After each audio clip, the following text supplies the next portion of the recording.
What's going on, my friends? Happy hump day to you. It's 4 p.m. What you doing? Want to listen to me flap my trap? Well, all right, try to make it worth your time. Let's get to it. Fed day today. Of course, financial markets in turmoil. As expected, volatility. Remember, I called this yesterday. If you're following me on Instagram, Facebook, or YouTube Shorts, I make those reels almost every day. Laid this out, exactly what to expect. And what it does is helps us just kind of keep abreast, especially if you're in the business or you're in the market to buy or sell a home. You want to know what the heck is going on. That's all I'm trying to do here. That's all I'm trying to do. Once a week, I give you 30 minutes. And then about every day, I give you 1 minute. And that should be enough. Now, we're not going to do a ton today, but there are a number of articles I think we should talk about. We definitely need to talk about the Fed and what they're doing. They're the biggest financial force in existence. So what they're doing kind of matters. So we'll talk about that, what's going on with real estate, what's going on with mortgage rates, and essentially what we can expect coming up. Now, on CNBC, an easy cheat sheet way to do this, if you go up to the top and you hit the search button and then just search for Powell or Jerome Powell, and it'll give you all this. Now, they do like a second by second, everything he says it becomes a headline. So here's what those things were, and I'll give you my 2 cents. A lot of people are stuck on something, which you're not going to see in these headlines. A lot of people are stuck on the fact that he said we're going to have to keep rates higher for longer. But when you hear that higher for longer, higher than what? For longer than what time frame? People hear that and they think it's going to be higher for longer than what I was thinking and not for what the Fed may have been thinking. So I'll try to unpack that for you too, because a lot of people are stuck on that. That's not what we should take away from today. Actually, should be a pretty positive takeaway, believe it or not. Should be a pretty positive takeaway. But if you look at, let's just say, for example, the S&P, not a pretty day. Pretty ugly red candle there. Oy, look at that. Not a happy day. So, but I've been telling you the weakness in the stock market. Remember when I started selling stuff that I was telling you to buy? This is why I do think stock market gets weaker from here. It is what it is. Interestingly, crypto didn't really go anywhere today. Didn't move much. Thought that was pretty weird. Like usually trails, stock market pretty closely. But let's take a look at what Powell said here. So here's back to the search. Full recap: Fed Powell's market moving comments, interest rates. So this will be one of the links that I put in the description. So you can check out kind of everything. A soft landing is plausible, but we'll need to proceed carefully. A soft landing, plausible. Soft landing from what? From the damage that they're doing. Remember, when the Fed says price stability, what they really mean is we need prices to go down, which means we need to make the market worse. The market's doing too well. We need to tighten it. We need to keep it from doing so well. That's what they mean by that. So you're saying a soft landing from that. In other words, that they're not going to put too much weight on it and have us sink to the bottom of the ocean. They want us to land softly on the surface. And that's what they're trying to work on. He says it's plausible. Take from that what you will.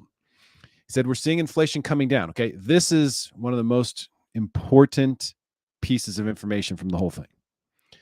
So we are seeing inflation coming down. It is working.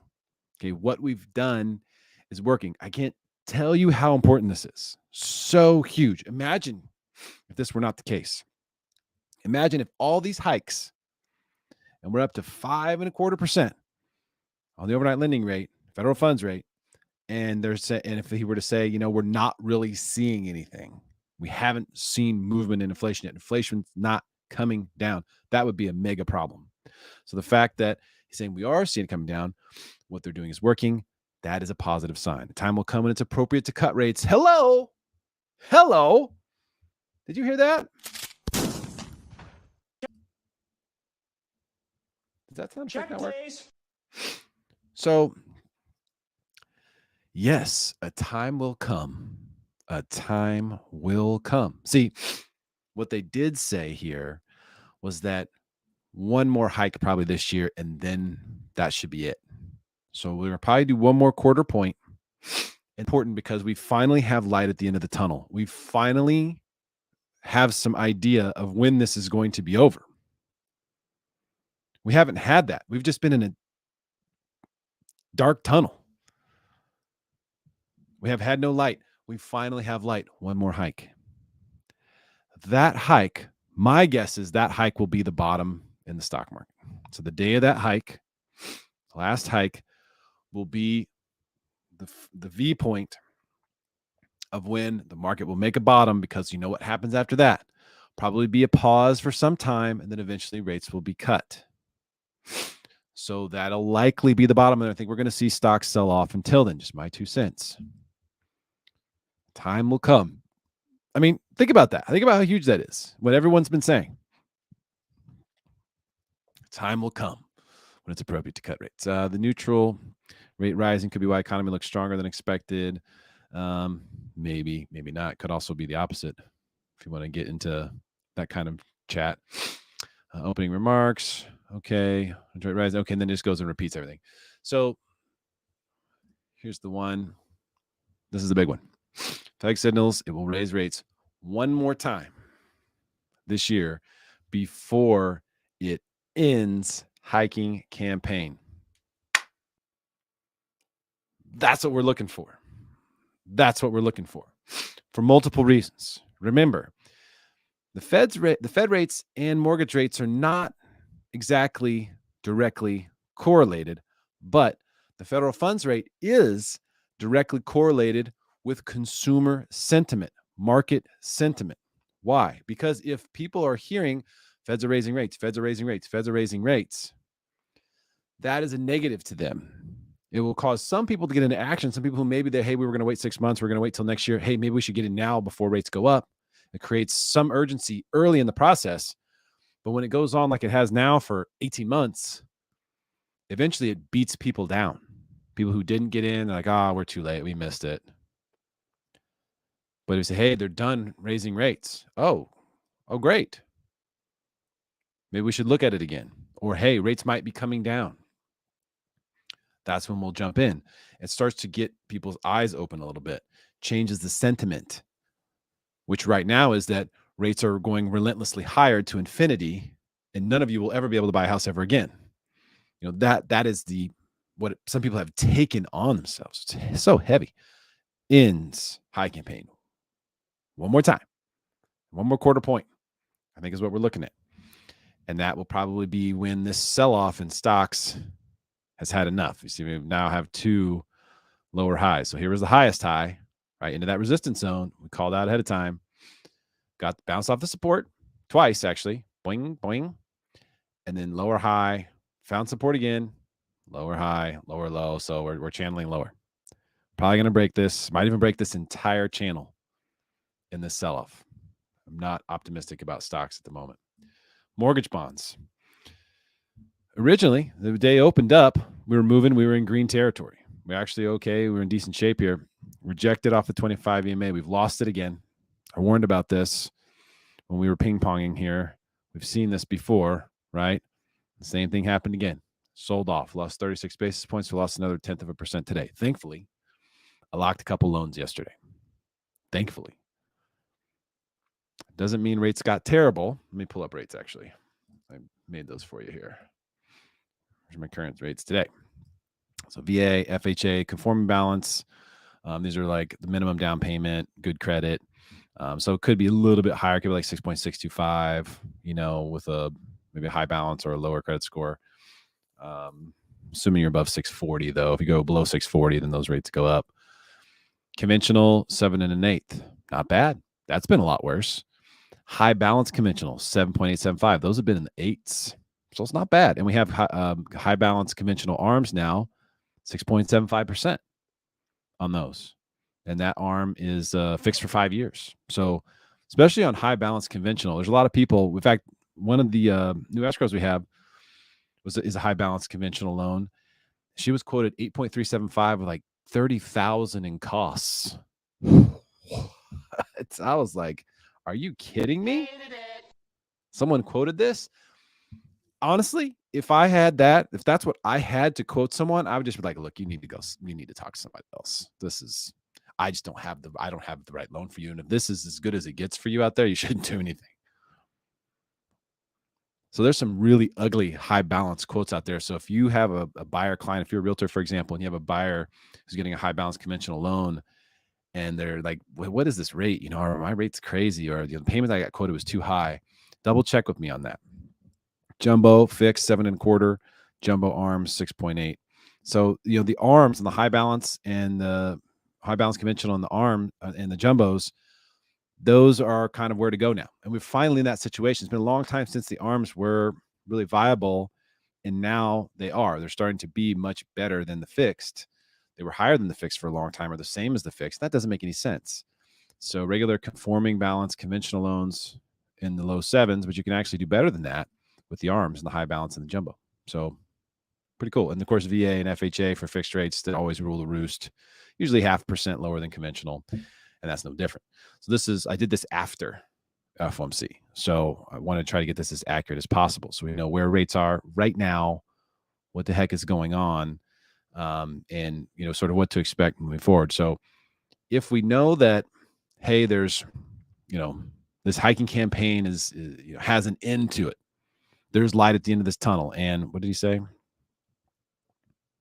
Time will come when it's appropriate to cut rates. When is all that going to go down, D? Like, what is the expectation for that? Well, I'll tell you right now. By the way, we're live on Facebook, YouTube, Twitter, LinkedIn. No Instagrams yet. They don't have that set up on StreamYard. But if you want to drop a comment and say hi or say what's up or ask a question, feel free to do that. When is this all going to happen? And my guess is this is a next year situation. I think it's going to be a 2024 deal. There's historical precedent to election years, rates being cut and things like that. Sort of like last second stimulus, to the economy and whatnot. There's some conspiracy theories around that. It is true. If you go and you look, you can see that a lot of election years rates get cut and stuff like that. So I am expecting to see lower rates next year. So if you're a saver and you're sticking money in a CD, it might be a good time to get a longer term CD right now. Okay, that's money if you're not going to touch it. Remember, if you have to get that money out of a CD, you still can. You just have to lose like the last 6 months worth of interest or whatever. So, maybe if you got a CD, if you have savings that's long term, you don't want to put it in the market, or you want to get it out of the market for some reason, get a longer term CD. Look at some of those 3 or 4 or 5 year CDs. They may have lower rates than the shorter term CDs. That's just proof of what I'm saying to you. If you call your bank and you say, hey, what's the 1 year CD rate? And they say 5%. And what's the 5 year CD rate? And they say 3% or 4%. That'll tell you right there, they believe rates are going down. So, but it still might be better to do that than to just leave it in money market. Like right now, money market, you can get 5%, but that changes daily. That can move very quickly. If rates go down, then it'll just go right down with it. So lower rates in 2024 is my expectation. What does that mean for buyers? That means that buyers probably have still a little bit of window here. Let's call it the next 6 months probably to get the best prices, where you're going to see some sellers, that may that may have motivation in the next 6 months, potentially, maybe if you get lucky. And if you do, you might be able to get a good deal on the price. You may not get a great rate yet, but rates aren't terrible in comparison to where they've been, even in this cycle, much less historically. So I think there's about a 6 month window right now for buyers. It's probably going to be the sweet spot. And as rates begin to go down, as we start to see inflation recede further, maybe we see the Fed start talking about cutting, whatever, when that momentum shifts from being a negative into the market, being a positive in the market, that will be a massive day. Things will really pick up. There is a tremendous amount of people who have not entered this market that want to. A tremendous amount. Not just the people who don't own, the people who signed a lease and they were coming back on that cycle, but also people who do own and want to upgrade or downsize or change locations or whatever. There's a bunch of people who want to make moves, and they're all waiting to get on the other side of this interest rate thing. Refinance hack. When you first hear that rates are going down, or you hear that rates are being cut, or you start to see it in the news, rates drop today to a 18-month low or whatever. It's hard to say as a mortgage guy, because obviously I want to help people refinance, but don't refinance when you first hear it. This is important. If you want, you're going to end up refinancing like 5 times if you do that. When you first hear that rates are coming down, because remember, these rate cycles, they're huge. It's not like one day they're really low and the next day they're really high. It's really slow. It's the Titanic. It's moving like this. So when you first start to hear it's coming down, that's not going to be the bottom. That's just the beginning. So when you first start hearing on the news, hey, rates dropped to this whatever month low, 22-month low or whatever, that is not it. That is not the bottom. Wait about 1% below that. Okay, that's my refi hack today. I'm not trying to talk people out of refinancing. Obviously, that's how I make a living. But really, I see myself as someone who's just trying to help people pay as little as possible for their homes. And if you refinance too many times, you can end up paying too much. That's how it works. Okay, let's get to a couple articles here. Weekly mortgage demand increases driven by a strange surge in refinancing. Here's what's happened. The refinancing surge is very little, by the way, teeny tiny. But the reason why you're seeing more, or you're seeing a surge in percentage, is because the amounts were so low. You know, if we're normally seeing 1,000 refinances, let's say a day, and then it drops to 100, and then all of a sudden it goes up to 113, well, just increase 13%. So, but the reason why you're seeing a slight increase is because there are a lot of people who have been waiting and waiting and waiting to refinance. And whatever that need was, paying off debt, building an ADU, buying another property, whatever that need has not gone away. And so they're ready to just rip the Band-Aid off. Now, HELOC is probably the way to go if you have a 2 or 3%, even a 4%, even a 5% probably. You're probably going to be better off doing a HELOC, which is going to be somewhere between 10 and 12%, most likely. If you have good credit, if you have higher credit, it could be up 14, 15%. If you have lower credit, it could be at 14, 15%. So it might still be better, but the HELOC is probably going to be the way to go. So if you need help with the HELOC, let me know. Happy to hook you up. This demand increase, though, is mostly just a numbers thing. It's just the fact that demand had dropped so low that any little teeny tiny spike is going to show up as a huge percentage increase. That's not truly real. Here's something that's interesting. This is one from Redfin. By the way, Redfin, amazing, content ideas for my real estate friends out there. If you're wanting to make videos and stuff, Redfin and their blog has just tons of ideas on what you should talk about if you need content ideas. Home purchases fell through at the highest rate in nearly a year. Okay, so what's going on? Why are home purchases falling through? Well, when you get to there's a certain time in the market where there's a big delta between the bid and the ask, the buyers and the sellers. And when you close that gap and both sides feel like they've already bent over backwards to get into the middle, then it's very easy for deals to fall through. Very easy for deals to fall through.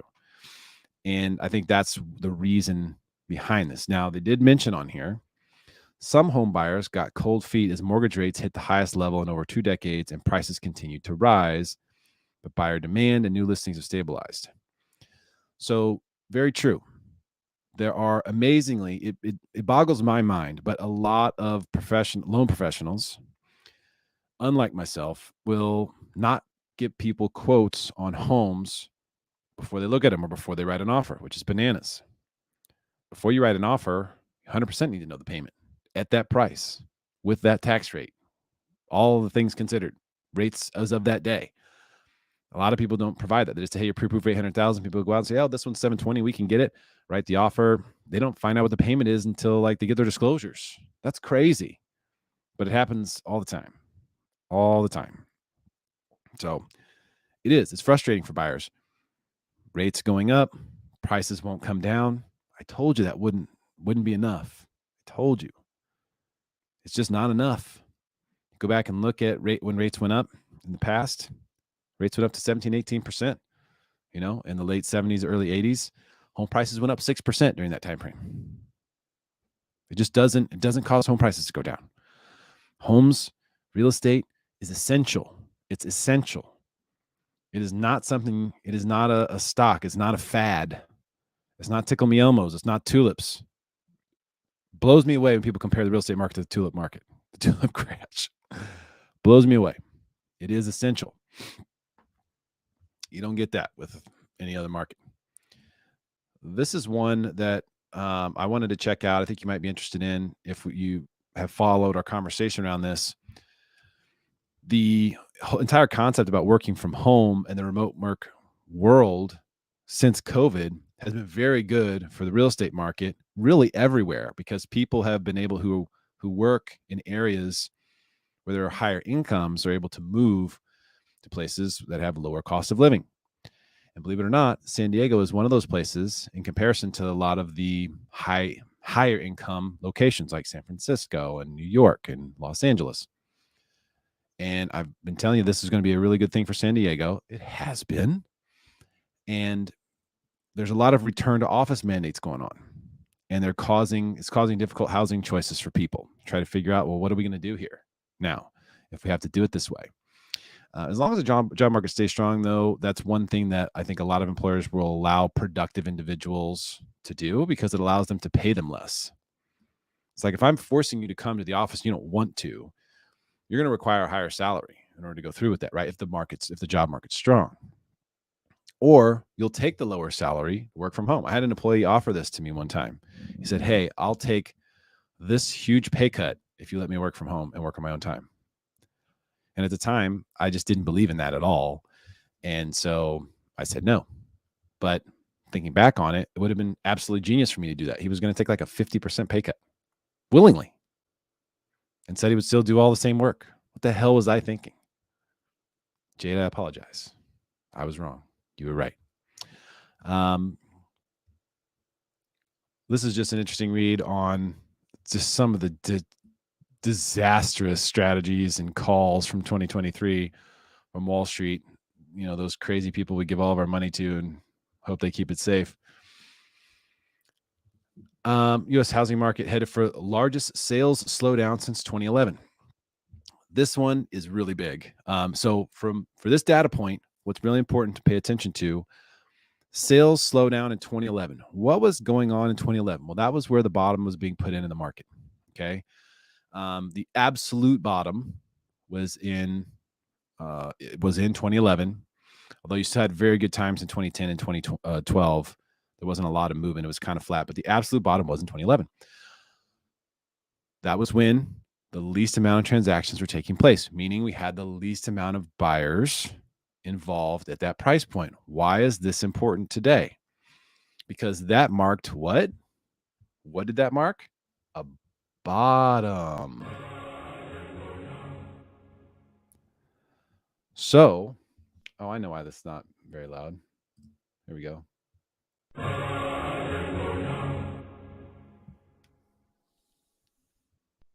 What's up, Mush? My homeboy. B Mush. Hope you're doing well too, brother. Sending you my best. It marked the bottom. So sales slowdown. We're talking about units, number of transactions.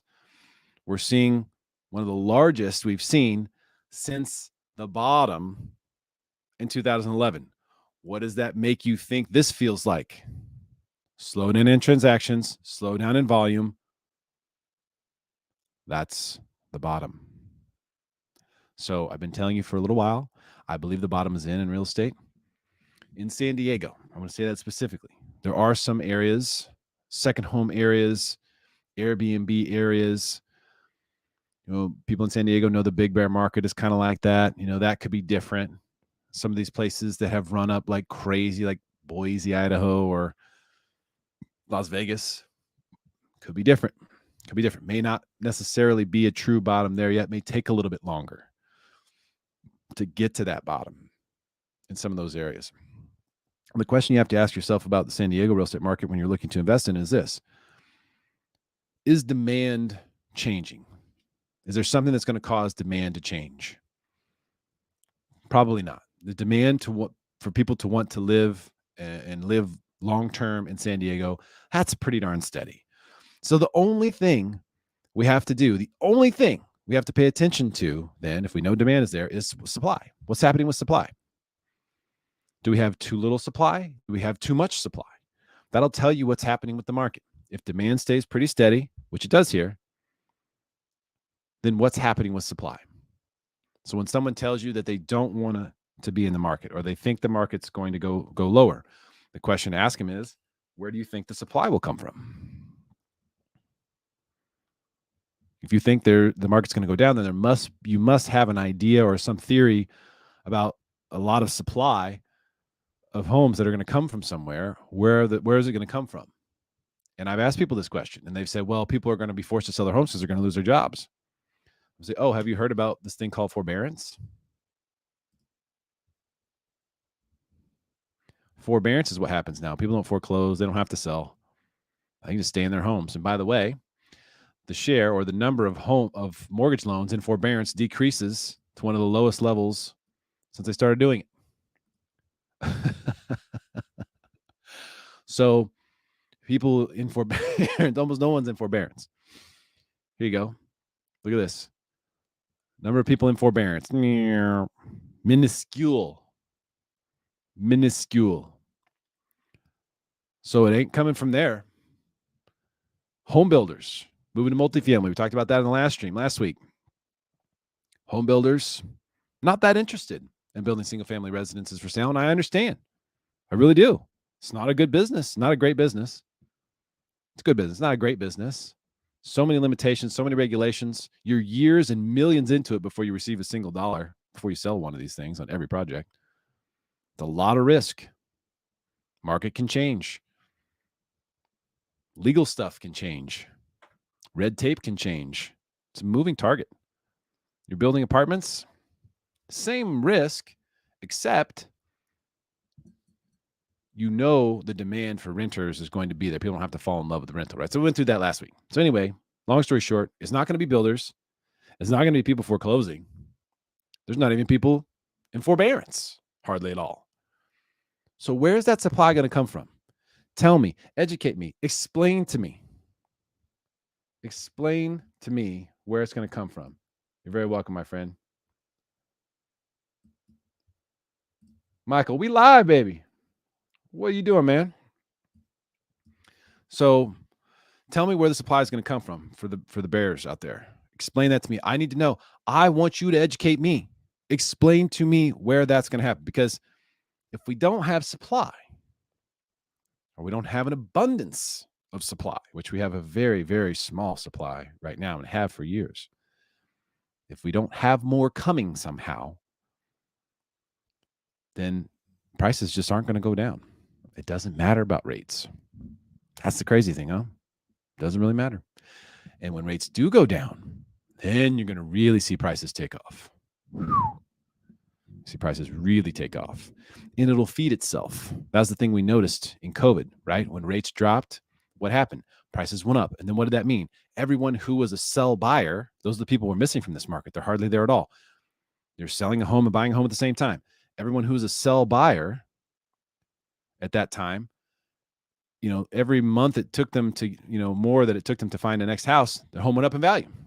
So they have more to put down, more to buy the rate down or whatever, if they wanted to, more to offer above appraised value or remove contingencies. So it feeds itself. When rates go down, values go up, those sell buyers get richer. They're making more on the sale, which means they can be more aggressive on the buy. It feeds itself. We aren't there right now, but when rates drop, we damn sure will be. It's just a matter of time. That's why I believe right now is the sweet spot. Here's one more thing that we need to discuss. So Silicon Valley Bank and Signature Bank, mostly, these are the banks that got seized. You could say that they were taken over.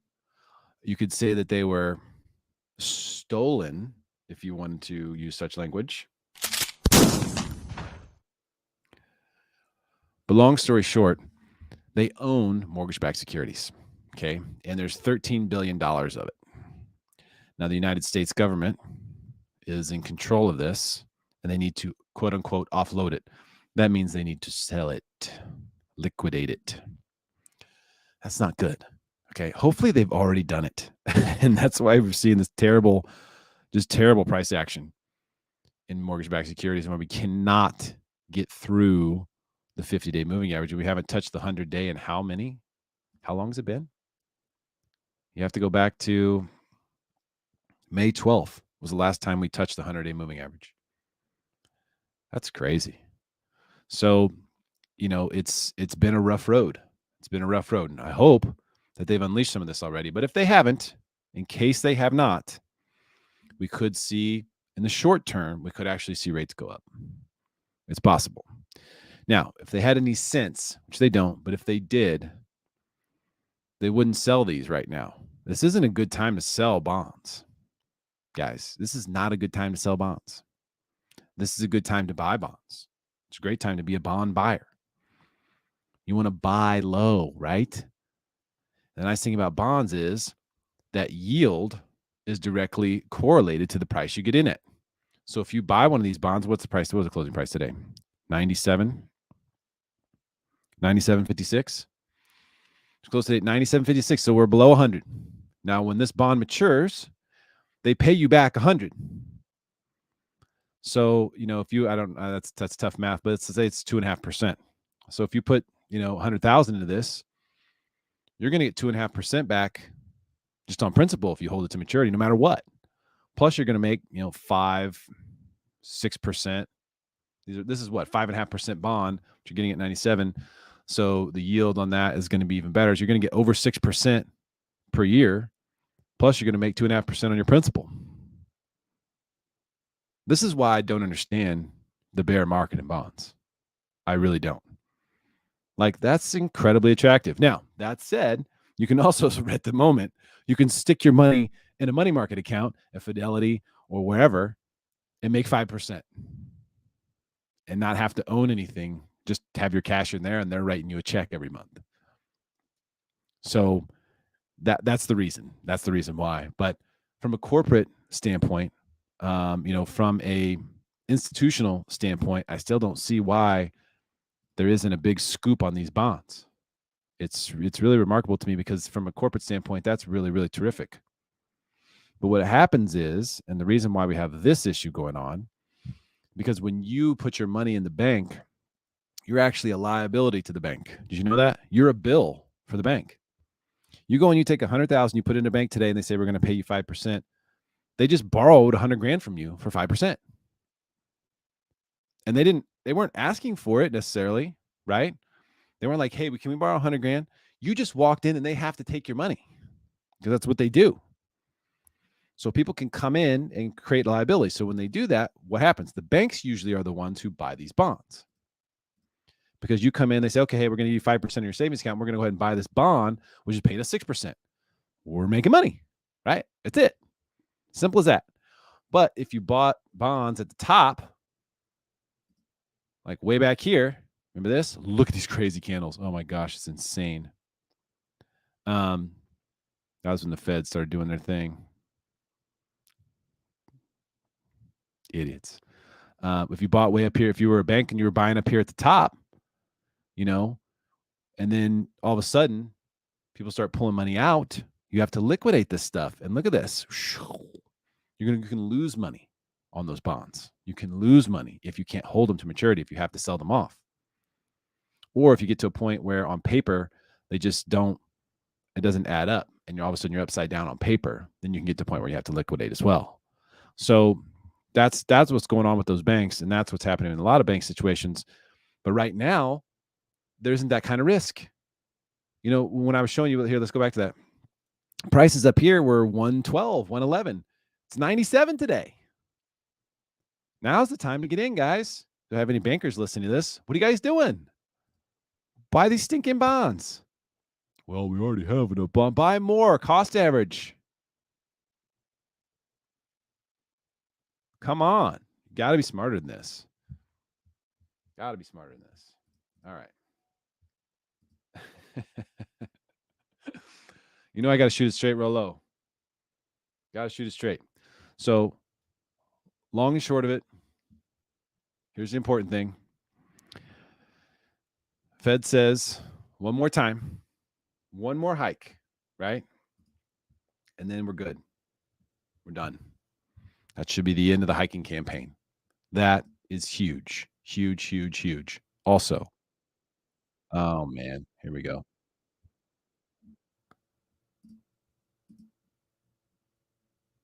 Time will come when it's appropriate to cut rates. We're talking about that now. We're almost at the end of this hiking cycle, guys. Hang in there. It's going to get a little bit worse before it gets better. Probably. It doesn't have to, but probably will. Particularly the stock market. Today was a day that really will give you some pause. I don't want to say I'm turbo bearish, but I'm definitely bearish. I do not think this support will hold again on the S&P, and hopefully this trend line will, but I have a feeling it won't either. So don't be surprised if before the end of the year, the S&P is trading in the 3,000s, the Nasdaq's in the 12 or 13,000s, the Dow's in the 20-something thousands. Don't be surprised that happens. If it does, it'll probably represent an amazing buying opportunity. Probably will. But when we get that last hike, that's my prediction for the bottom. I had expected something different. I'd expected us to run higher, and then we were going to get the bill banning Congress members and their families from owning and trading stocks because of obvious conflict of interest. Can't believe it's taken this long for them to figure that out. There is stuff that's on the floor right now. I don't think there's been a vote scheduled, but there's stuff out there. That would probably be a topping mechanism. Now, that may not happen until next year or who knows. That's likely a top sign, not a bottom sign, likely a top sign. So we have those two things that may conflict. The final Fed hike could be a bottom. Congress members ban and family ban on owning stocks could be a top. So we want to keep an eye for those two things and just be careful. Talk to your financial advisor. Be smart out there. Don't just listen to me. I'm not the ultimate authority on this. I have opinions. I want to share them, and I've been right about a lot of this stuff. So there you go. Now, as far as when you're going to get the best price, this is the key, or this is the thing that I'm focused on personally. If you want to get the best price on a home, I think the next 6 months is when you've got to look at it. It's got to be the next 6 months because, we're going to get to a point in the market gets really competitive again on the buy side. Some people still seeing this. It hasn't stopped. Certain price points, it hasn't in San Diego at all. Some people have seen, hey, this one's sitting a while, that one's sitting a while. We haven't got any offers. What's this? What's that? But there's going to come a point here, and it may be even less than 6 months from now, where the market gets really competitive again, when people are cycling back through. They signed a year lease a year ago, 10 months ago. There's a whole group of qualified people who are going to be cycling back through really soon. So buyers, take note, be diligent, be smart. If you want to pay the lowest price, if you want to pay a higher price and be in a more competitive market, more power to you. I'll still be here for you. If you want to get a wholesale home loan rate and no lender fees, give me a shout.